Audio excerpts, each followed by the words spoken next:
හැම දිනාටම තෙරුවන් සරණ ප්‍රාර්ථනා කරමින් ඔබේ ජීවිතයට ප්‍රායෝගික ඔබේ ජීවිතයේ ඇතිවෙන ගැටලු පීඩා කරදර මේ දහසකුත් බාධක ඉදිරියේ ධර්මයෙන් කොහොමද අපි රැකවරණයක් හොයාගන්නේ?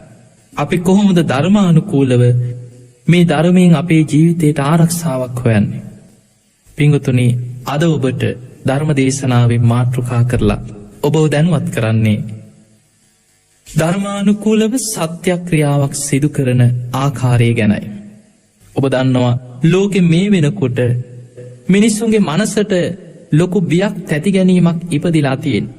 සමහර වෙලාවට අපට මුණ ගැහෙන අය අපෙන් අහනවා, හාමුදුරුවනේ අපිට මොනවා වෙයිද? එතකොට මෙවැනි දේවල් හිත ඇතුලේ කාවැදිච්ච පුද්ගලයෝ මේ සමාජයේ ඉන්නවා.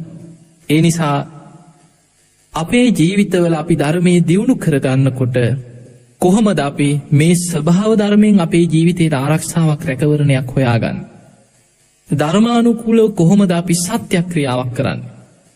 අපි තුල තියෙන ගුණධර්ම ගැන සිහි කරලා සත්‍යක්‍රියා කරනකොට ඒකේ ප්‍රතිඵලයක් ලැබෙනවාද? මෙන්න මෙවැනි කාරණා අද අපි ධර්ම දේශනාවේදී කතා කරනවා.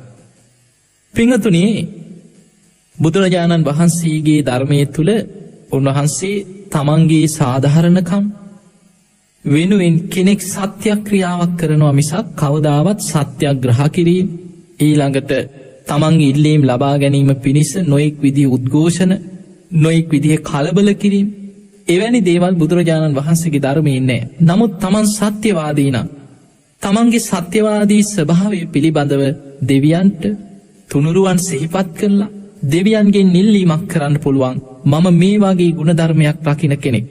මම මේ වගේ සීලාදී ගුණධර්මයන් දියුණු කරගන්න කෙනෙක්. මේක සත්‍යයක්. මගේ ජීවිතේට මෙවැනි කරදර බාධා අභූත චෝදනා නොයෙක් අසාධාරණකම් මෙවැනි වැරදි ක්‍රියාවන් මගේ ජීවිතයට සිදු වෙලා තියෙනවා. ඒ නිසා දෙවියනේ මං දිහා බලලා මට පිහිට වෙන්න. මම මේ වගේ ජීවිතයක් ගත කරන කෙනෙක්. මෙන්න මේ විදිහට කෙනෙකුට දෙවියන්ගෙන් පිහිට තමන්ගේ ගුණධර්ම ගැන සිහි කළ සත්‍යක්‍රියාවක් හැටියට ඉල්ලන්න පුළුවන්කම තියෙනවා. බලන්න ඔබ බුදුරජාණන් වහන්සේගේ ධර්මයේ සඳහන් වෙනවා බොහෝම ලස්සන සිදුවීම් ගණනාවක්. පින්වතුනි, හැම පොය දවසකටම දෙපොයකට මාසයකට දෙවතාවක් සුධර්මා දිව්‍ය සභාව තවතිසා දිව්‍ය ලෝකයේ සක්‍ර දෙවියන්ගේ මූලිකත්වයෙන් දේව සභාව රැස් වෙනවා. සුධර්මා දිව්‍ය සභාවේ දෙවිවරු එකතු වෙලා ධර්මයේ සාකච්ඡා කරනවා. 15ක පොය දවසට දෙවියන්ට දහම් දෙසන්න අනාගාමී වෙච්ච බ්‍රහ්ම දෙවිවරු සුද්ධාවාස බ්‍රහ්ම ලෝකයෙන් දිව්‍ය ලෝකයට වැඩම කරන බව දීඝනිකායේ ජනවසබ සූත්‍රයේ සඳහන් වෙනවා. එතකොට මේ සුධර්මා දිව්‍ය සභාව රැස් වෙලා අනිත් පොය දිනවලට දෙවිවරු සාකච්ඡාවට ගන්නේ මේ සුධර්මා දිව්‍ය සභාවේ මුලින්ම සාකච්ඡාවට ගන්නේ අලුතෙන් දිව්‍ය ලෝකයේ පහළ වෙන්න සුදුසුකම් තියෙන දෙවිවරු කවුද? අලුතෙන් අනාගතයේ තව කොයි තරම් පිරිසක් දිව්‍ය ලෝකේ දිව්‍ය විමානවල පහළ වෙයිද? එතකොට මේ වගේ දෙවිවරු ඒ ගැන සාකච්ඡා කරනවා. දෙවිවරු ඒ ගැන හොයනවා. මේ ගැන හොයන්නේ දෙවියන් සක්‍ර දෙවියන්ගේ මූලිකත්වයෙන් මේ ලෝකයේ සිව් දිසාවන් පාලනය කරන විරූඪ විරූපාක්ෂ වෛශ්‍රවන් රුද්‍රාෂ්ට කියන මේ සතරවරම් දෙව් මහ රජවරුන්ට පවරනවා.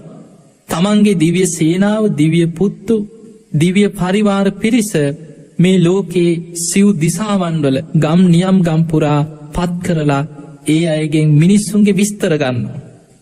මේ ගැන අංගුත්තර නිකායේ බොහොම ලස්සනට සඳහන් වෙනවා.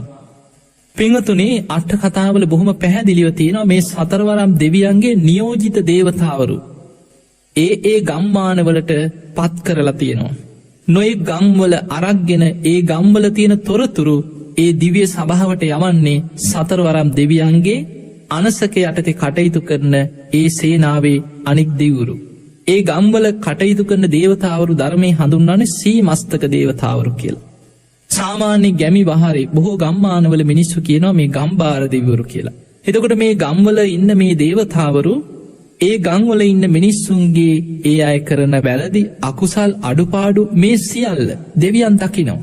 ඒ වගේම කෙනෙක් අවංකව ධර්මයේ දියුණු කරනවා නම්, සීලාදී ගුණධර්ම දියුණු කරනවා නම්, බණ භාවනා කරනවා නම්, තමන් සද්ධාදී ගුණධර්ම දියුණු කරගෙන ධර්මය අවබෝධ කරන්න අවංක මහන්සියක් වෙන කෙනෙක් නම් ඒකත් දෙවියන් දකිනවා. එතකොට මේ පුද්ගලයන් පිළිබඳ සම්පූර්ණ සත්‍ය වාර්තාවක් සත්‍ය තොරතුරු දෙවියන් විසින් මේවා සටහන් කරගෙන මේ සියල්ල සුධර්මා දිව්‍ය සභාවට අරගෙන යන බව සඳහන් වෙනවා.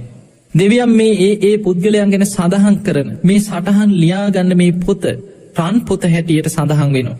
මේක මේ අකුරෙන් ලියලා මේ පෑන්වලින් ලියන පොතක් නෙමේ.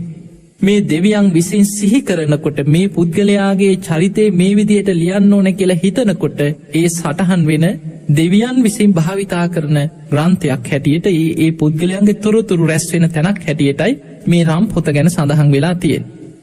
එතකොට දෙවිවරු මේ මිනිස්සු හැමෝගෙම ඇත්ත තත්ත්වය ඇත්ත ස්වභාවය ඔවුන්ගේ ක්‍රියාවන්ගේ සත්‍ය ස්වභාවය දේව සභාවලදී දෙවියන් සාකච්ඡා කරනවා. බොහෝ පිරිසක් ගුණධර්ම දියුණු කරනවනං දෙවරු සතුටු වෙනවා අනාගතයේ දිවිය පිරිස වැඩි වෙනවා. බොහෝ පිරිස දිවිය ලෝකයේ උපදිනවා කියලා දෙවියන් සතුටු වෙනවා කියන.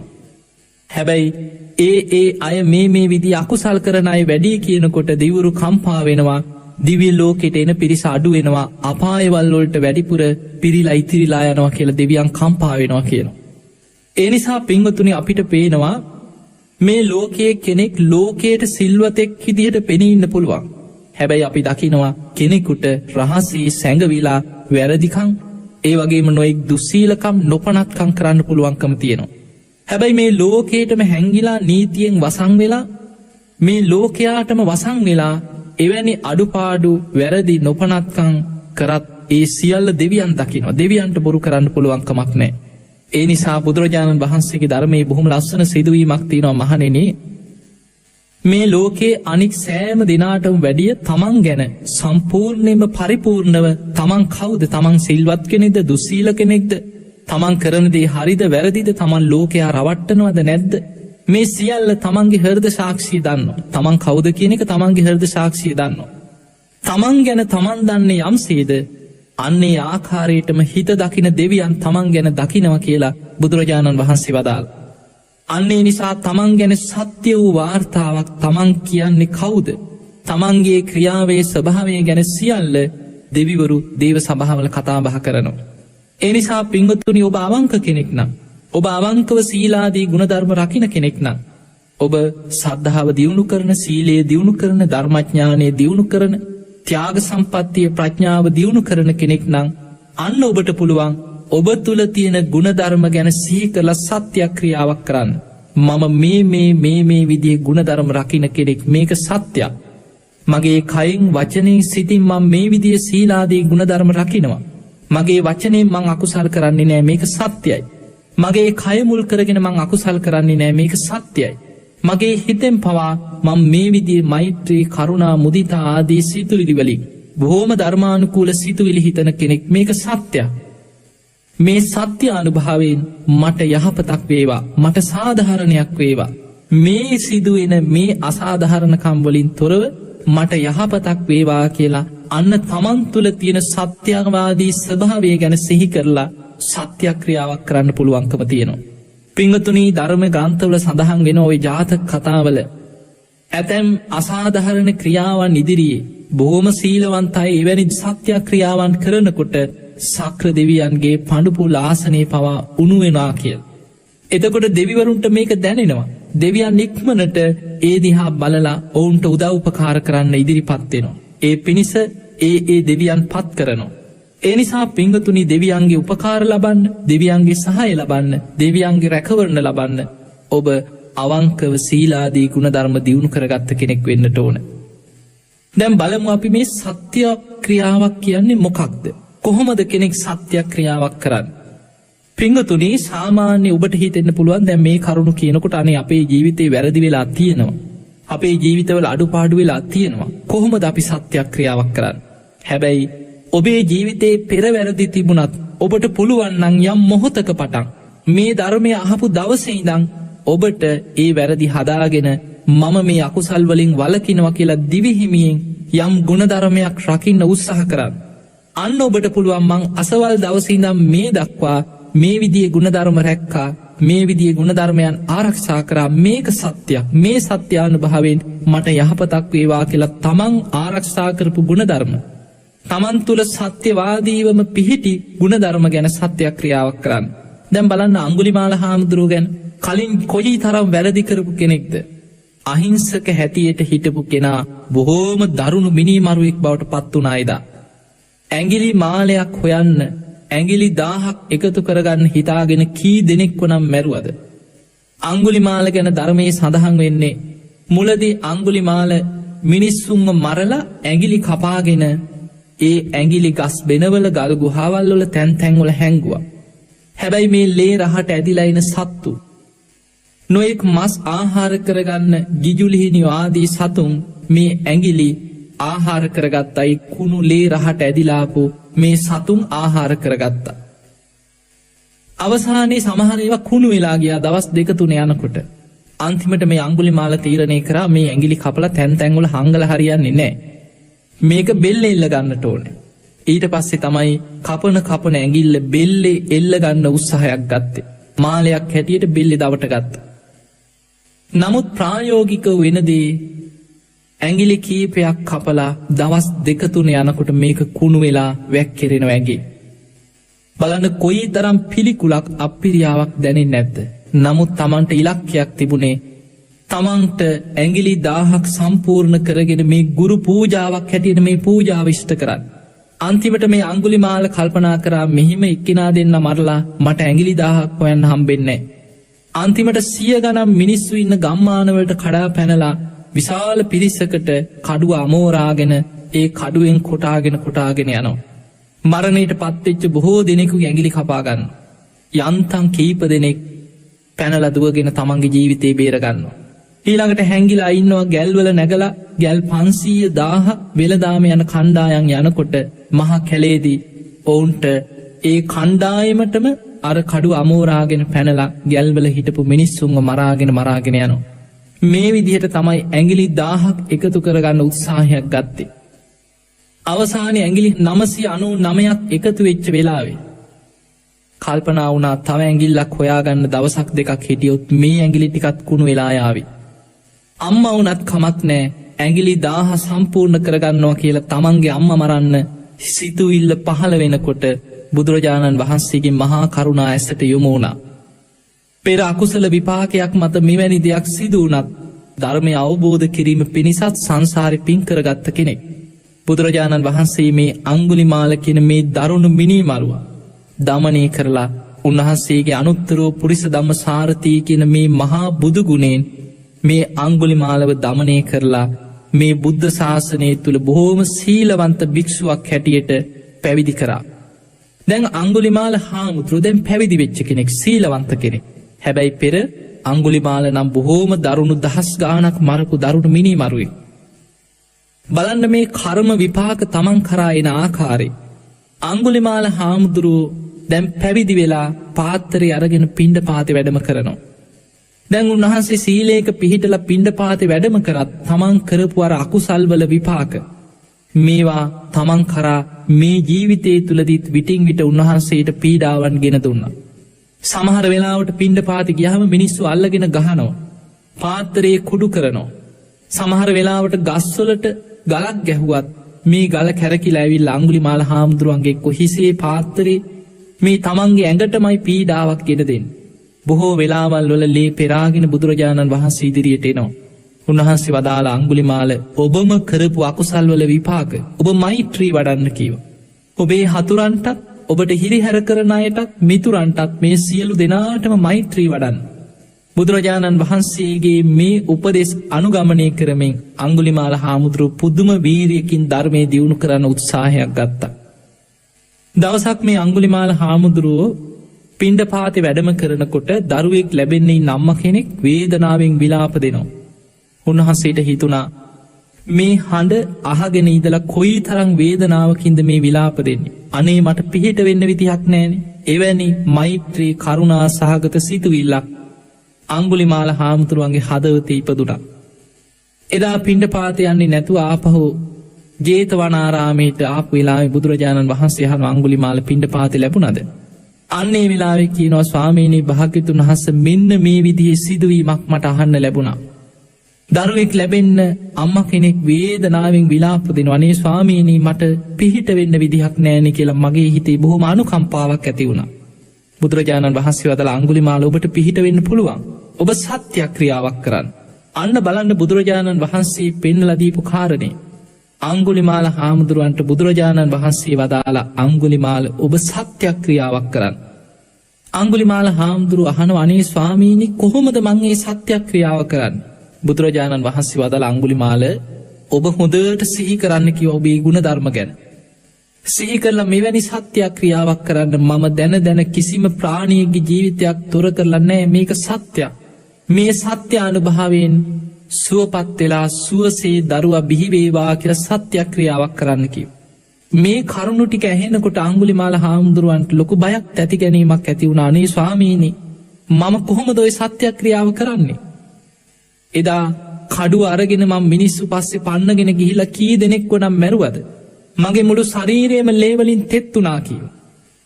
එහෙව් මම කොහොමද දැන කිසිම කෙනෙක්ගේ ජීවිතයක් තොර කරලා නැහැ මේක සත්‍යයක් කියලා සත්‍යක්‍රියාවක් කරන්නේ.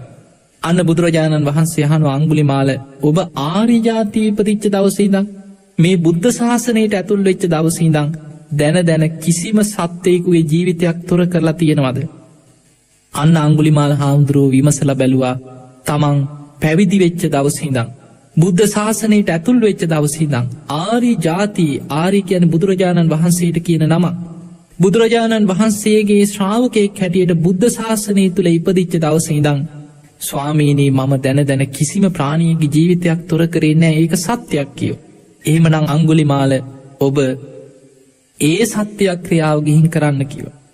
එදා බුදුරජාණන් වහන්සේගෙන් අහලා ඉගෙන ගත්ත මේ සත්‍යක්‍රියාව අංගුලිමාල හාමුදුරුවෝ අර දරුවා ලැබෙන්න වේදනාවෙන් විලාප දෙන මේ නැගණිය ළඟට ගිහිල්ලා බොහෝම මෛත්‍රියෙන් කරුණාවෙන් කියනවා යතෝහම් බගිනි කියන නැගණිය පින්වත් නැගණිය ආර්ය ජාතියා ජාතෝ මම ආර්ය ජාති ඉපදිච්ච දවසේ ඉඳන් සංචිච්ච පානං ජීවිතාවරෝපේතා දැන කිසිම ප්‍රාණියෙකුගේ ජීවිතයක් තොර කරලා නැහැ. තේන සත්‍යේන මේක සත්‍යයි. සොත්ති තේ හෝති සොත්ති ගබ්බස්සාත් මේ සත්‍යානුභවයෙන් ඔබ සුවපත් වේවා. සුවසේම දරුවා බිහි වේවා කියලා සත්‍යක්‍රියාව කරා. ඒ වෙලාවේ කිසිම වේදනාවක් නැතුව අර දරුවා පෙරහංකඩයකින් වතුර වැගිරුණා වගේ දරුවා බිහි වුණා. බලන්න පින්වතුනි ඒ සත්‍යක්‍රියාව එදා පමණක් නෙමෙයි බුදුරජාණන් වහන්සේ පිරිනිවන් පාල අවුරුදු 2500 ගණනක් වෙනකොට අදටත් දරුවෝ ලැබෙන්නේ ඉන්න අම්මලා මේ අංගුලිමාල පිරිතේ ආශිර්වාදය ලබනවා. අදටත් දරුවෝ ලැබෙන්න කලින් අංගුලිමාල පිරිත කියව ගන්නවා. එතකොට බලන්න ඒ තරම් දරුණු මිනිමරුවෙක් හැටියට එදා ජීවත් වෙච්ච මේ අංගුලිමාල නම් කෙනා බුදුරජාණන් වහන්සේගේ බුද්ධ ශාසනයට ඇතුල් වෙලා ආර්ය ජාතියේ ඉපදිච්ච දවසේ ඉඳන් ඒ කියන්නේ බුද්ධ ශාසනයට ඇතුල් වෙච්ච දවසේ ඉඳන් පුංචි සතෙක්ගේවත් ජීවිතයක් තොර කරන්නේ නැතුව තමන් රැකපු සීලය ගැන සිහි කරලා එවැනි බල සම්පන්න සත්‍යක්‍රියාවක් කරන්න පුළුවන්කම ලැබුණා. එහෙමනම් ඔබ හිතන්න ඇයි මට බැරි? ඔබේ ජීවිතේ පෙර වැරදි පෙර අඩුපාඩු පෙර අකුසල් වෙච්ච ඕන තරම් වැරදි තියෙන්න පුළුවන්. හැබැයි ඔබට පුළුවන් ඕනෑම මොහොතකේ වැරදි හදාගෙන සිල්වත් කෙනෙක් වෙන්න. පින්වතුනි ඔබට පුළුවන් නිවැරදි පුද්ගලයෙක් බවට පත්වෙන්න. ඔබ යම් දවසක මේ අකුසලේ භයානකකම මේ වැරදිවල භයානකකම දුස්සීලව ජීවත්වීමේ අනතුර තේරුම් අරගෙන සංසාර බය ගැන තියෙන වැටහීමෙන් මම බුදුරජාණන් වහන්සේගේ ධර්මය තුළ මේ ශික්ෂාපද ගැන මම දිවිහිමියෙන් ආරක්ෂා කරන කෙනෙක් බවට පත්වෙනවා කියලා දැඩි අධිෂ්ඨානය ඔබට සීලාදී ගුණධර්ම ආරක්ෂා කරගන්න පුළුවන් නම් ඔබට ධර්මයේ තියෙන ගුණධර්ම ඔබේ ජීවිතය තුළ දියුණු කරගන්න පුළුවන් නම් අන්න ඔබට පුළුවන් ඔබ තුළ තියෙන ගුණධර්ම ගැන සිහි කළ සත්‍යක්‍රියාවක් කරන්න. දැන් බලන්න අද දරුවෝ ලැබෙන්නේ අම්මලා ගිහිල්ලා අදටත් අංගුලිමාල පිරිත කියව ගන්නවා. අංගුලිමාල මහරහතන් වහන්සේගේ සත්‍යක්‍රියාවේ ප්‍රතිඵලය අදටත් ඒ ආශිර්වාදය ලබනවා. නමුත් ඔබ හිතන්න ඔබට ඊට වඩා 100,000 ගුණයක ප්‍රතිඵලයක් ලබන්න පුළුවන්. ඔබත් ඒ ගුණධර්ම තුල පිහිටලා ඔබට පුළුවන් නම් ඔබේ කුසේ ඉන්න දරුවට නිදුක් වේවා නිරෝගී වේවා සුවපත් වේවා මම මේ විදිහේ සීලයක් දියුණු කරන අම්මා කෙනෙක් මම මේ විදිහේ සීලාදී ගුණධර්ම ආරක්ෂා කරන කෙනෙක් මම පතිවෘතාව රකින්න අම්මා කෙනෙක් මගේ ස්වාමියා ඉක්මවලා මම මේ විදිහේ වැරදි ජීවිත ගත කරලා නැහැ. ඊළඟට මම මේ වගේ බොරු කියලා නැහැ, කේලම් කියලා නැහැ, පරුස වචන හිස් වචන වලින් වළකින කෙනෙක්. මම හොරකං කරන්නේ නෑ, මම ප්‍රාණඝාත කරන්නේ නෑ, මේක සත්‍යයක්. මේ සත්‍යානුභාවයෙන් මගේ කුසේ වැඩෙන දරුවා නිදුක් වේවා, නිරෝගී වේවා, සුවපත් වේවා කියලා ඔබටම ඔබේ දරුවා ගැන සත්‍යක්‍රියාවක් කරගන්න පුළුවන් නම් බලන්න කොයිතරම් බලයක් තියෙනවද. ඒ නිසා හොඳට මතක තියාගන්න, අංගුලිමාල මහරහතන් වහන්සේගේ සත්‍යක්‍රියාව අදටත් බලවත්. හැබැයි ඒ බලවත් සත්‍යක්‍රියාවේ ප්‍රතිඵලය ගන්න යන්නේ දුස්සීල අම්මා කෙනෙක් නම්. මෙලෝ ධර්මයක් නැති, ධර්මය ගැන පැහැදීමක් නැති, ගුණධර්ම නැති දුස්සීල කෙනෙක් නම් ඒ සත්‍යක්‍රියාවේ ප්‍රතිඵලේ ඔබට, ඔබේ ලැබෙන්න ඉන්න දරුවට 100% ඒ ප්‍රතිඵලය ලබන්න බෑ. ඒ නිසා එහි ප්‍රතිඵලය හරියටම ලැබෙන්න නම් ඔබත් සීලාදී ගුණධර්මවල පිහිටලා ඔබත් සත්‍යක්‍රියාවක් කරන්න පුළුවන් මට්ටමේ සත්‍යවාදී කෙනෙක් බවට පත්වෙන්නට ඕනේ. අන්න එතකොටයි සත්‍යක්‍රියාවක ප්‍රතිඵල ලබන්න පුළුවන් වෙන්නේ.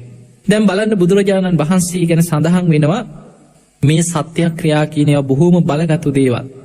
වට්ටක ජාතකයේ ඔබ අහලා ඇති. බුදුරජාණන් වහන්සේ දවසක් රජගහනුවර වැඩ ඉන්නකොට භික්ෂුන් වහන්සේලා පිරිවරාගෙන මේ රජගහනුවර නගරේ උන්වහන්සේ වැඩම කරනකොට එක්තරා ප්‍රදේශයක විශාල ලැව්ගින්නක් හටගෙන මේ ලැව්ගින්න වේගෙන් පැතිරීගෙන බුද්ධ ප්‍රමුඛ මහා සංඝයා මේ වැඩම කරපු මේ දිසාවට මේ ලැව්ගින්න වේගෙන් පැතිරිලාව.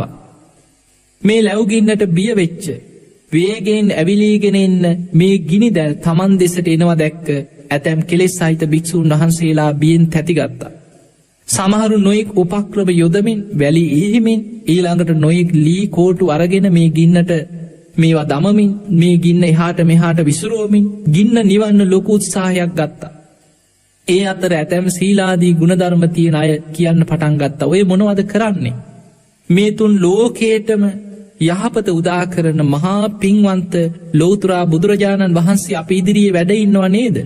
අපි මේ ගින්න නිවන්න බය වෙලා දඟලන්නේ නැතුව බුදුරජාණන් වහන්සේ අසලට යමු. උන්වහන්සේ බොහෝම ගුණවන්ත කෙනෙක්.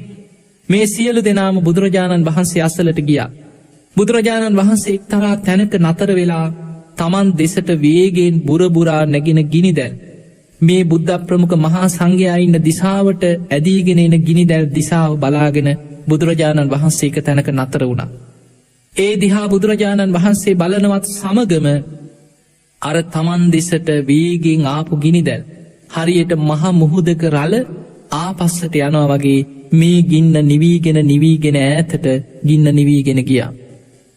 මේ සිදුවීම දැක්ක භික්ෂූන් වහන්සේලාට පුදුමාකාර සතුටක් ඇති වුණා. අනේ බුදුරජාණන් වහන්සේ කොයි තරම් බල සම්පන්න කෙනෙක්ද! බුදුරජාණන් වහන්සේ සතු ගුණය, බලය, උන්වහන්සේ සතු හැකියාව කොයි තරම් ආශ්චර්යමත්ද! හැතැම් භික්ෂූන් වහන්සේලා මේ ගැන සිහි කරමින් බුදුරජාණන් වහන්සේට වැඳගෙන මේ සියලු දෙනාම කියන්න ගත්තා, ස්වාමීනී භාග්‍යවතුන් වහන්සේ හරිම ආශ්චර්යයි, හරිම අද්භූතයි.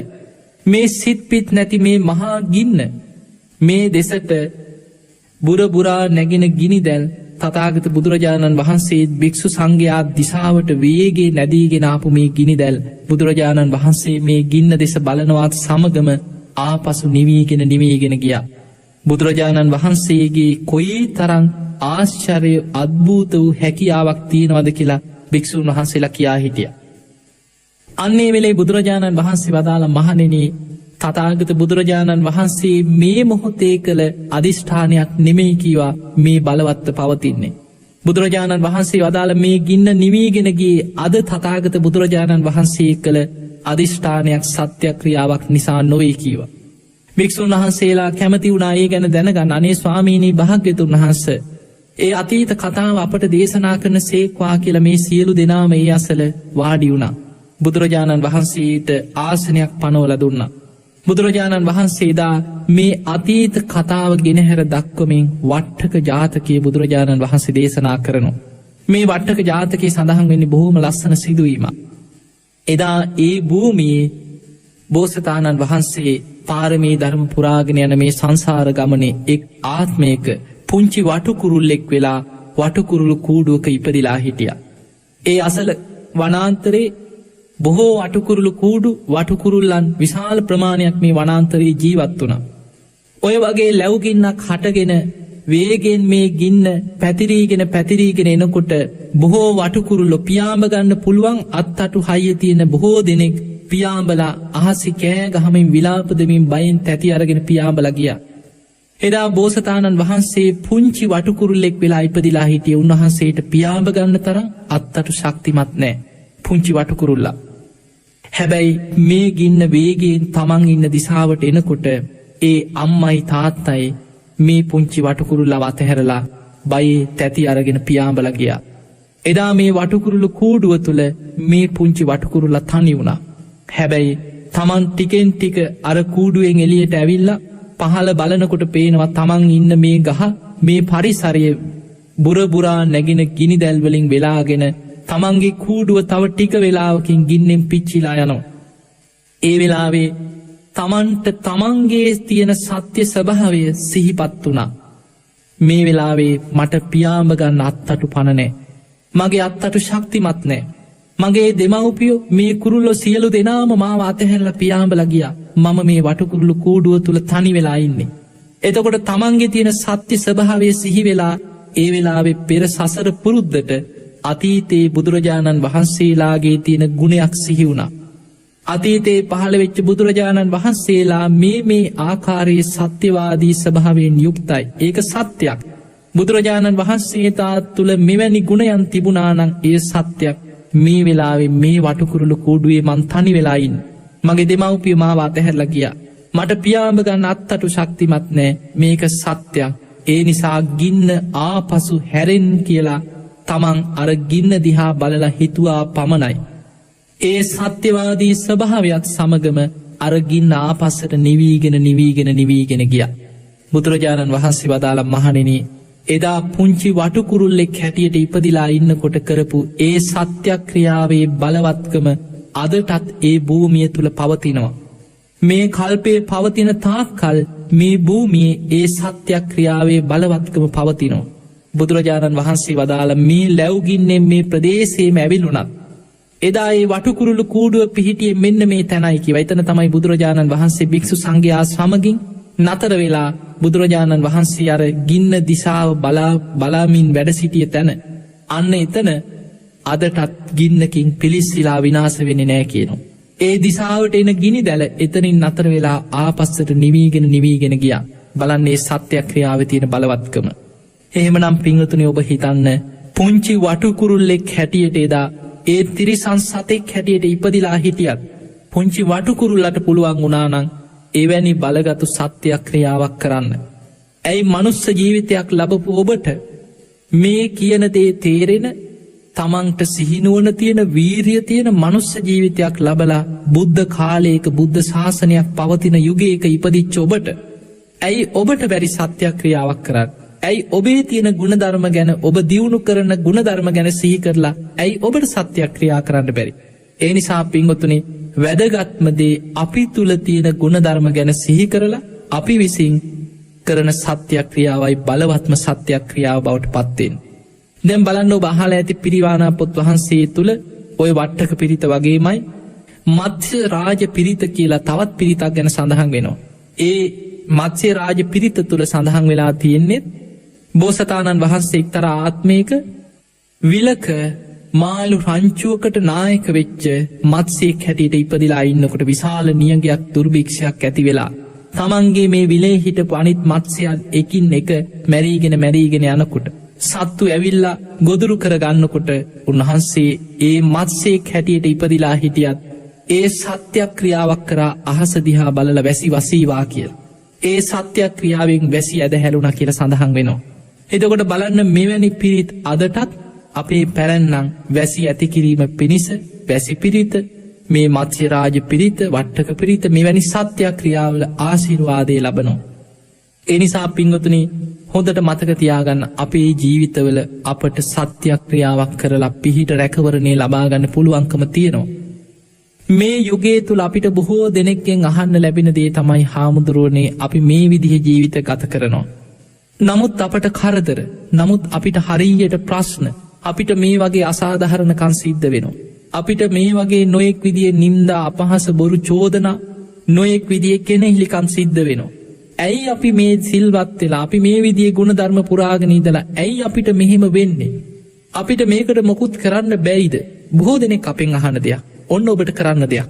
ඔබට කරන්න පුළුවන් ඔබ අවංකන ඔබ ඔය කියන දේ ඇත්තන ඔබ සත්‍යවාදීන ඔබ සාධහරණ කෙනෙක් නම් ඔබට ඇත්තටම අසාධහරණයක් සිදු වෙලා නම් ඔබට පුළුවන් සත්‍යයක් ක්‍රියාවක් කරන්න. ඔබ තුළ තියෙන ගුණධර්මවල සත්‍යවාදී ස්වභාවය ගැන සිහි කරලා ඔබට පුළුවන් සත්‍යයක් ක්‍රියා කරන්න. දැන් බලන්න ඔබ අහලා ඇති මේ ලංකාදීපේ අතීත රජකම් කරා සිරිසංග බෝ කියලා රජ කෙනෙක්. සිරිසංග බෝ රජතුමාගේ කාලේ මේ ලංකාවේ විශාල නියගයක් දුර්භීක්ෂයක් ඇතිවේගෙන ගියා. එදා මේ රටේ විශාල පිරිසක් මේ නියගේ දුර්භීක්ෂය නිසා පීඩාවට පත් වුණා. මේ රජතුමා බොහෝම සීලාදී ගුණධර්මවලින් යුතු මේ පාරමී ධර්ම පුරණ බෝධිසත්ව රජ කෙනෙක් හැටියට බොහෝම ගුණ සම්පන්න රජ කෙනෙක්. සිරිසංග බෝ රජතුමා තමන්ගේ රටවැසියන් වෙනුවෙන් සත්‍යයක් ක්‍රියාවක් කරන්න රුවන්වැලි මහා සෑය අසලට ගිහිල්ලා. රුවන්වැලි මහා සෑයට වන්දනා කරලා මේ මළුව වටේ බුදුගුණ කියමින් වන්දනා කරලා සලපතල මළුවේ වාඩි වෙලා සත්‍යයක් ක්‍රියාවක් කරා. මම මේ විදියේ ගුණධර්මතීර රජ කෙනෙක්. මම ධාර්මිෂ්ඨව මේ විදිහට මගේ රටවැසියන්ට රජකම් කරන්නේ. මම මිනිසුන් තලා පෙලා රජකම් කරන කෙනෙක් නෙමේ මේක සත්‍යයක්. මා තුළ මේ විදියේ ගුණධර්මයන් තියෙනවා මේක සත්‍යයක්. නමුත් මගේ රටවැසියන් මේ නියගයෙන් පීඩාවට පත් වෙලා මගේ රටවැසියන්ට කරදර බහදා ඇති වෙලා මේ සත්‍යානු භාවයෙන් මා තුළ තියෙන සත්‍යානු භාවයෙන් මේ රුවන්වැලි මහා චෛත්‍යරාජාණන් වහන්සේ තුළ ද්‍රෝණයක් තරුවඥ දහතුන් වහන්සේලා වැඩ සිටිනවා ඒක සත්‍යයක්. ඒ සත්‍යානු භාවයෙන් වැසි වසීවා නියගේ දුරුවේවා මගේ රටවැසියන්ට යහපතක් වේවා මේ රටවැසියන් සුවපත් වේවා කියලා සත්‍යයක් ක්‍රියාවක් කරගමින් අර මළුවේ සලපතල මළුවේ වාඩි වුණා. වැසි වහිනකං මම නැකිටින්නේ නෑ මේ සත්‍යයක් ක්‍රියාවෙන්ම මෙතන මං වැඩ සිටිනවා කියලා මේ සිරිසංග බෝ රජතුමා රුවන්වැලි මහා සෑයේ සලපතල මළුවේ වාඩි වුණා. ටික වෙලාවයි අහස කළු කරා මහා ධාරානි පාස්ත වර්ෂාවක් ඇදහැලෙමින් අර නියගේ දුරු වෙලා ගියා. රජතුමා මළුවේ පාවෙන මට්ටමට විශාල වැස්සක් ඇදහැලිලා නියගේ දුරුණා කියලා ඉතිහාසි සඳහන් වෙනවා. එතකොට අපිට මෙවැනි දේශනා මෙවැනි සිදුවීම් වලින් මෙවැනි ඉතිහාස ප්‍රවෘත්තිවලින් අපිට දකින්න ලැබෙන්නේ මේ සත්‍යක්‍රියාව කියන දේ කොයි තරම් බලවත්දයක්ද. නියගේ දුරු කරලා වැසි වස්සවන්න පුළුවන්. මේ මහපොලොව කම්පාවෙන සත්‍යක්‍රියාවන් ගැන ධර්මයේ සඳහන් වෙනවා. ඔබ අහලා ඇති ඔබ කියවලා බලන්න. එදා වෙස්සන්තර රජතුමා හැටියට රජකම් කරද්දි තමන් තුළ තියෙන ත්‍යාග සම්පත්තිය ගැන හිතලා ඒ රජකම් කරපු ආත්මේ 7 වතාවක් මහපොලොව කම්පාවට පත් වුණා. වෙස්සන්තර රජතුමාගේ ඒ දානමය ඒ පුණ්‍ය ක්‍රියාවන් ජීවිත පරිත්‍යාගයෙන් කරනේ කැපකිරීම සිහි කරනකොට 7 වතාවක් මහපොලොව කම්පා වුණා. ඒ නිසා මෙවැනි තමන්ගේ සත්‍යවාදී ස්වභාවය සිහි වෙනකොට මේ බාහිර පඨවි ආපෝ තේජෝ වායෝ කියන 4 මහා ධාතු පවා කම්පා වෙනවා. ඒකට හේතුව මේ 4 මහා ධාතුන්ට බලපෑම් කරන්න පුළුවන් දේවතාවරු ගැන ධර්මයේ තියෙනවා. ඔබ බලන්න සංයුත්ත නිකායේ තියෙනවා වලාහක සංයුත්තේ. වැසි ඇති කරන්න පුළුවන් වැස්ස නවත්තන්න පුළුවන් 이르දි බල සම්පන්න දේවතාවරු ඉන්නවා. වලාහක සංයුත්තේ තියෙනවා වැස්ස වලාහක දේවතාවරු. යම් කිසි කෙනෙක් එවැනි නියගයක් දුර්භික්ෂයක් අවස්ථාවක මෙවැනි සත්‍යක්‍රියාවක් කරනකොට වැස්ස වලාහක දෙවියන් ඉදිරිපත් වෙනවා පිහිට වෙන්න. මේ සත්‍යවාදී ස්වභාවයත් එක්ක දෙවියන් ඉදිරිපත් වෙලා ඔහුට උපකාර කරනවා. එතකොට එදා සිරිසංග බෝ රජතුමාට තමන්ගේ රටවැසියන්ව ඒ නියගෙන් දුර්භීක්ෂයෙන් මුදව ගන්න පුළුවන්කම ලැබුණා. ඒ තමන් තුළ තියෙන ඒ සත්‍යවාදී ගුණය නිසා. ඒ වගේමයි වාත වලාහක දෙවිවරු උන්න වලාහක දෙවිවරු සීත වලාහක දෙවිවරු අබ්බ වලාහක දෙවිවරු ආදී වශයෙන් සුළඟට සීතලට උෂ්ණත්වයට වලාකුළුවලට බලපෑම් කරන්න පුළුවන් 이르දි බල සම්පන්න දේවතාවරු ගැන ධර්මයේ සඳහන් වෙලා තියෙනවා. එනිසා පින්වතුනි තමන්ට පුළුවන්කම තියෙනවා බලන්න බුදුරජාණන් වහන්සේක අවස්ථාවක වදාළ භික්ෂුන් වහන්සේලාට පෙන්නනවා මහණෙනි අර ඈතින් පේන හිමාල කන්ද හිත දියුණු කරපු කෙනෙකුට චිත්ත බලයෙන් මේ හිමාල කන්ද දෙකට පලන්න පුළුවන් කියන. ඒ තරම් මේ හිත දියුණු කරලා ප්‍රතිඵල ලබන්න පුළුවන් කියන. බුදුරජාණන් වහන්සේ වදාළ මහණෙනි කෙනෙකුට මනාකොට දමනය කිරීම තුළින් ප්‍රතිඵල ලබන්න පුළුවන් දෙයක් මේ හිත තරන් දෙයක් බුදු ඇසින්වත් දකින්න නෑ කියනවා. හිත දමනය කරලා දැම් බලන්න හිත දියුණු කරලා නෙමෙයිද අහසින් යන්නේ. හිත දියුණු කරලා නෙමෙයිද පොළොවේ කිමිදිලා තව තැනකින් මතුවෙන තරම් 이르දි ප්‍රාතිහාර දක්වන්න. ජලයේ මත ඇවිදගෙන යනවා. නොයෙක් විදිහේ ප්‍රාතිහාර පානවා. අහසේ සක්මන් කරනවා. යමා මහ පෙළහර පෑවෙත් හිත දියුණු කිරීම තුලයි. ඒ නිසා කෙනෙක්ගේ තියෙන මේ චිත්ත බලය කියන එක මහා බල සම්පන්න දෙයක්. හිත දියුණු කරලා හිත දමනය කරගත්ත කෙනෙකුට. නමුත් පින්වතුනි පෙර අකුසල් පෙර තමන් කරපු වැරදි පෙර සංසාරේ තමන් අතින් සිද්ධ වෙච්ච නොයෙක් නොපනත්කම් මත ඇතිවන කර්ම විපාකත් එක්ක කෙනෙකුට තමන් කොයිතරම් සිල්වත් වුණත් කොයිතරම් ගුණවත් වුණත් කොයිතරම් සත්‍යවාදීව හිටියත් තම සමහර වෙලාවට ජීවිතේ කරදර බාධා ප්‍රශ්න ඇති වෙන්න පුළුවන්. හැබැයි එවැනි ප්‍රශ්න වලින් අපිට ජය ගන්න තියෙන්නේ සත්‍යක්‍රියාවෙන්මයි. දැන් බලන්න බුදුරජාණන් වහන්සේ වැඩ ඉන්නකොට උන්වහන්සේට කොයිතරම් ප්‍රශ්න ඇති වුණාද? එදා සුන්දරී පරිබ්‍රාජිකාව මරලා ඒ මලකුණ ගෙනල්ලා ජේතවනාරාමේ හංගලා බුද්ධ ප්‍රමුඛ මහා සංඝයාට මේ මරණය ගැන චෝදනාව එල්ල කරා. සාමාන්‍ය මිනිමැරුම් චෝදනාවක් නෙමෙයි. කාන්තාවක්ව මරලා ජේතවනාරාමේ හංගලා. කවුද මේකට වග කියන්න ඕනෑ? මේ බුදුරජාණන් වහන්සේ භික්ෂූන් වහන්සේලාත් මේ විදියට තමයි අන්නේ තීර්ථකයෝ මිනිස්සුන්ව පෙළඹෙව්වේ. සුන්දරී පරිබ්‍රාජිකාවගේ මේ මෘත දේහේ මේ මැරිච්ච මලකුණ අරගෙන ඇඳක තියාගෙන ජේතවනාරාමේ ඉදිරියේ මිනිස්සු කුපිත කරලා ජේතවනාරාමේ බුද්ධ ප්‍රමුඛ මහා සංඝයාට බැනවදමින් අර මලකුණ උස්සගෙන පෙළපාලි ගියා කියලා සඳහන් වෙනවා. එවැනි නොයෙක් අභූත චෝදනා ඉදිරියේ පසුවදා භික්ෂූන් වහන්සේලා මේ නගරයට පිණ්ඩපාත යනකොට මිනිස්සු මගදිගට රැකලා ඉඳගෙන භික්ෂූන් වහන්සේලාට බනින්න නින්දා අපහාස කරන්න පටන් ගත්තා. එනවද පාත්තර උස්සගෙන හිතුවද අපි දාන දෙයි කියලා. මේ අයගේ හැටි අපි දන්නේ නැද්ද මේ විදිහේ පව්කාරයෝ නේද කියලා අර භික්ෂු සංඝයාට අර අභූත චෝදනා විශ්වාස කරපු බොහෝ පිරිස් බැනවැදුණා. ආනන්ද හාමුදුරුවෝ එදා බුදුරජාණන් වහන්සේ අසලට ඇවිත්ලා පිණ්ඩපාත ගිය ආනන්ද හාමුදුරුවෝ ඉක්මනට ආපහු ආවා. ඇවිදින් බුදුරජාණන් වහන්සේට වන්දනා කරලා කියන ස්වාමීනි භාග්‍යවතුන් වහන්සේ අපි ඉක්මනට මේ නගරේ අතහැරලා යමු කීවා. මේ මිනිස්සු හරියට නින්දා අපහාස කරනවා. බුදුරජාණන් වහන්සේ වදාළ ආනන්ද අපි තව තැනකට ගියාම එතනත් එහෙම දෙයක් වුණොත් ස්වාමීනි භාග්‍යවතුන් වහන්සේ එතනත් අපිට එවැනි නින්දාවක් අපහාසයක් අභූත චෝදනාවක් එල්ල වුණොත් අපි එතනින් වෙන තැනකට යමු කියලා. බුදුරජාණන් වහන්සේ වදාළ ආනන්ද එතකොට ඒ ගිය තැනත් එහෙම වුණොත් ස්වාමීනි භාග්‍යවතුන් වහන්සේ දඹදිව කියන්නේ බොහෝම විශාල රාජ්‍යයක් කිව්වා. අපේ ජීවිත කාලෙම වුණත් ඇවිද ඇවිද ගෙවා දාන්න පුළුවන්. ඒ නිසා එතනත් කරදරයක් වුණොත් අපි එතනින් තව තැනකට යමු. ඒ වෙලේ බුදුරජාණන් වහන්සේ වදාළ ආනන්ද ඕක නෙමෙයි කීව ශ්‍රමණයන්ගේ මේ බුදුරජාණන් වහන්සේලාගේ ප්‍රතිපක්තිය. අටලෝ දහමට මූණ දෙන්න කීවා. ලාභාලාභ නින්දා ප්‍රශංසා සැප දුක යස අයස මේ අෂ්ටලෝක ධර්මයට මූණ දෙන්න කීවා. ඒ වගේමයි බුදුරජාණන් වහන්සේ බොහෝම වැදගත් දෙයක් එදා දේශනා කරා ආනන්දය යම් තැනකදී යම් ප්‍රශ්නයක් ඇති වුණා නම් එතනම ඉඳිමින් තමන්ගේ නිවැරදි භාවය ඔප්පු කරලා මිසක් එතනින් යන්න එපා කීවා. දැන් බලන්න එදා එවැනි ප්‍රශ්නයක් ඇති වෙනකොට බුදුරජාණන් වහන්සේ භික්ෂූන් වහන්සේලා සමග ඒ නගරේ අතහැරලා ගියා නම් එහෙමනම් ඒ මිනිස්සු අන්නේ තීර්ථකයෝ කියනවා ඔන්න ඇත්ත එළි වෙනකොට පැනලා ගියා. බලන්න අද වෙනදී අද සමහර වෙලාවට බොරු චෝදනා වෙන්න පුළුවන් අද්භූත සිදුවීම් වෙන්න පුළුවන් නොයෙක් කටකතා වෙන්න පුළුවන් කෙනෙකුට දරාගන්න බැරි වෙනකොට සමහරු ගම රට අතහැරලා ගෙවල් විකුණලා පැනලා යනවා. සමහරු රටෙනුත් පැනලා යනවා. සමහර වෙලාවට නින්දා අපහාස වලට මූණ දෙන්න බැරුව සිය දිවි හානි කරගන්නවා. එක්ක වසබොනවා කෝච්චි වලට පයින්නවා. බලන්න මේ ජීවිත හානි කරගන්න බොහෝ පිරිසකගේ විමසගෙන ගියොත් මොකද්ද හේතුව? අටලෝ දහමට මූණ දෙන්න බැරි වීම. හැබැයි බුදුරජාණන් වහන්සේ වදාළ ආනන්දය යම් තැනකදී යම් ප්‍රශ්නයක් ඇති වුණා නම් යම් අභූත චෝදනාවක් එල්ල කරලා නින්දා අපහාස කරා නම් එතනම ඉඳිමින් තමන්ගේ සත්‍යවාදී ස්වභාවය ඔප්පු කරලා පෙන්වන්න කියනවා. එදා බුදුරජාණන් වහන්සේ භික්ෂූන් වහන්සේලාට මේ ආකාරයේ අවවාද අනුශාසනා ලබා දුන්නා. දෙවනි දවසෙත් පිණ්ඩපාත ගියා කවෝ කාගෙන්වත් දානි ටිකක් නෑ බැනුම් විතරයි. බැනුම් අහගෙන ආවා ආපහු. තුන්වෙනි දවසෙත් පිණ්ඩපාත ගියා. එදත් මිනිස්සු බැනවැදුණා.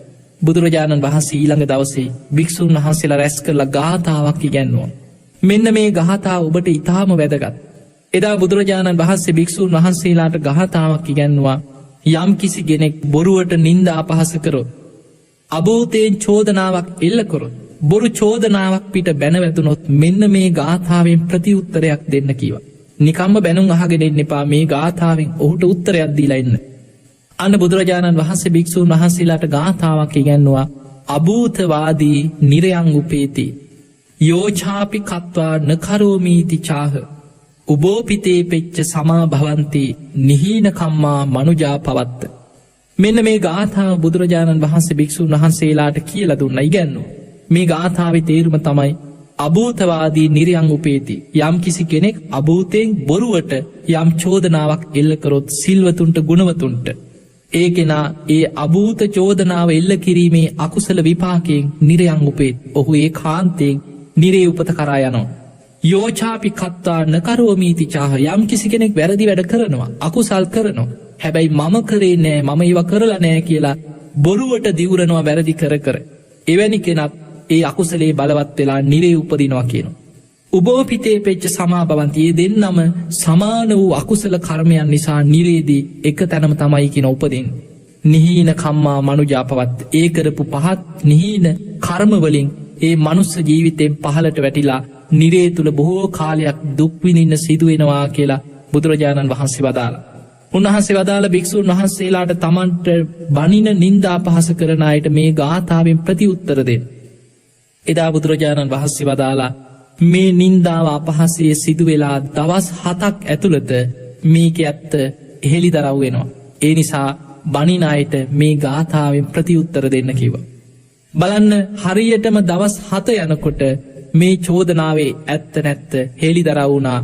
එදා කුසල් රජතුමා හොයාගත්ත තමන්ගේ රාජපුරුෂයන් යොදෝලා මේ ක්‍රියාව මේ සුන්දරියෝ මරලා මේ ජේතවනාරාමයට මලකුණ ගිහින් විසි කරලා මේ කටයුත්ත සැලසුම් කරේ කවුද කියලා අන්‍ය තීර්ථකයෝ විශාල පිරිසක් හොයාගෙන මේ කරුණු හෙළි දරව් කරගෙන ඒ සියලු දෙනාට දනුවන් ලබා දුන්න.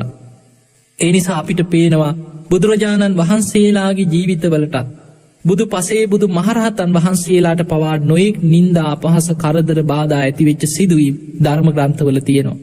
බලන්න අපි සරණ ගිය ගෞතම බුදුරජාණන් වහන්සේට එදා බුද්ධ ප්‍රමුඛ මහා සංඝයාට මේ අභූත චෝදනාවක් එල්ල කරලා සුන්දරී පරිබ්‍රාජිකාව මරලා නින්දා අපහස කරපු වෙලාවේ බුදුරජාණන් වහන්සේ සත්‍යක්‍රියාව ගාථාවකින් තමයි භික්ෂුන් වහන්සේලාට ප්‍රතිඋත්තර දෙන්න කියලා ගාථාවක් ඉගැන්වුවේ. ඒ නිසා පින්වතුනි බුදුරජාණන් වහන්සේගේ ධර්මයේ තුල තියෙන්නේ අවිහිංසාවාදී සත්‍යක්‍රියාවෙන් ජයගන්නා වූ ක්‍රමවේදයක් තමයි බුදුරජාණන් වහන්සේ උගන්වන්නේ. ඒ නිසා ඔබේ ජීවිතයට නොයෙක් ප්‍රශ්න ගැටලු පීඩාවන් නින්දා අපහස නොයෙක් දහස් ගණන් ගැටලු ප්‍රශ්න තියෙන්න පුළුවන්. අද අපි ඕනෑම කෙනෙක්ගෙන් ඇහුවොත් කොහොමද ඉතින් කියලා ඒ හැම කෙනෙක්ම කියන්නේ අනේ අපිට මේ වගේ කරදර. අපි මේ හිටියට හිනා වෙලා හිටියට අපි ඇතුළෙන් බොහෝම ප්‍රශ්නවලින් පීඩා විඳිනවා. අපි මැරි ජීවත් වෙනවා. අපි හදවතින් අඬනවා. ඔය වගේ බොහෝ දෙනෙකුගේ ජීවිතවල ප්‍රශ්න ගැටලු පීඩාවල් මේවා තියෙනවා. කෙනෙක් ඉපදුනා නම් ජාතිපච්චයා ජරා මරණ ශෝක පරිදේව දුක්ඛ දෝමනස් උපායාස මේ සියලු දුක ඉපදීමත් එක්ක ලැබෙන ධර්මතාවය. බුදුරජාණන් වහන්සේගේ ධර්මයේ තියෙන ඕකයි. උන්වහන්සේ ඉපදීම සැපයි කියලා දේශනා කරේ නෑ. ඉපදීම දුකක්, ජාතිපි දුක්ඛ. ඒ ඉපදීමක් ලැබුණා නම්, ඒ දුකට වැටුණා නම් ඉපදීමත් සමග ලැබෙනවා හේතුවට අනුව ඵලයක්. ඒ ඵලය තමයි ජරාවටපත් වෙනවා. ජරා ව්‍යාධි ශෝක පරිදේව දුක්ඛ දෝමනස් උපායාස. කායික දුක්, මානසික දුක්, සුසුම් හෙලීම්, නොයෙක් කරදර, කම්කටොළු පීඩා, ලෙඩ රෝග මේ දහසකුත් ප්‍රශ්න ගැටලු පීඩාවල් මැද්දේ තමයි මේ ජීවිතේ ගෙවා ගන්න තියෙන්නේ. ඒ ගෙවන ජීවිතය තුළ කවදා කොතන කොයි මොහොතේ ඒ ජීවිතය අවසන් කරලා කොහේ උපත කරා යයිද කියලා අපි කාටවත් කියන්න පුළුවන් කමක් නැහැ. ඒ නිසා පින්වතුනි අපිට ප්‍රශ්න ගැටලු වෙනකොට අපි විසඳුම හැටියට කරන්න හදන දේවල් වලින් තවත් අකුසල් රැස් වෙනවා නම්, තවත් අපි අනතුරේ වැටෙනවා නම් එවැනි අකුසල් නොකළ යුතුයි. බුදුරජාණන් වහන්සේ වදාළේ තමන් යමක් කරලා පසුතැවෙන්න වෙනවා නම් ඒ දේ කරන්න එපා කියනවා. ඒ නිසා තව තවත් අකුසල් රැස් කරගන්නේ නැතුව ඔබට පුළුවන් ඔබේ ගුණධර්ම ගැන සිහි කරලා සත්‍යක්‍රියා කරන්න. ඒ නිසා පින්වතුනි ඔබ සත්‍යක්‍රියාවක් කරන්න නම් ඔබ අවංකව තුනුරුවන් කෙරෙහි පැහැදිච්ච තුනුරුවන් ගුණ සිහි කරන සද්ධාවන්ත කෙනෙක් වෙන්නට ඕන. ඔබ අවංකව ඔබේ හෘද සාක්ෂියට එකඟ සීලවන්ත කෙනෙක් වෙන්නට ඕන. ඔබ හොඳට ධර්මයේ දියුණු කරන වීරියවන්ත අකුසල් ප්‍රහාණය කරන්න මහන්සි ගන්න කෙනෙක් වෙන්න. ඔබ තුළ තියෙන මේ ගුණ ධර්මවල සත්‍යවාදී ස්වභාවය සිහි කරලා දෙවියන්ගෙන් ඉල්ලීමක් කරන්න මේ විදිහේ ගුණ ධර්ම පුරන කෙනෙක් මේක සත්‍යයක්. ඒ නිසා මේ සත්‍යානුභාවයෙන් මට මේ තියෙන කරදර බාධා හිරිහැර දුරු වෙලා මට යහපතක් වේවා. මම නිදුක් වේවා, මම නිරෝගී වේවා, මම සුවපත් වේවා. ඒ විදිහට ඔබ නිතර නිතර සත්‍යක්‍රියා කරන්න. අන්න එතකොට ඔබට කරදර බාධා හිරිහැර පීඩාවලින් නිදහස් වෙච්ච මානසික සැනසීමක් සැහැල්ලුවකින් යුතු අටලෝ දහම ඉදිරියේ කම්පා නොවෙන අකම්පිත හිතක් ඇති කෙනෙක් බවට පත්වෙන්න පුළුවන්. එහෙමනම් ඔබ හැම දෙනාටම ධර්මානුකූලව ඔබේ ජීවිත ගත කරමින් ධර්මයෙන්ම පිහිට රැකවරණයේ සලසාගන්න ඔබ හැම දෙනාටම මේ ධර්ම කරුණු ටික ඔබට උපකාර වේවා කියලා අපි ආශිර්වාද කරනවා.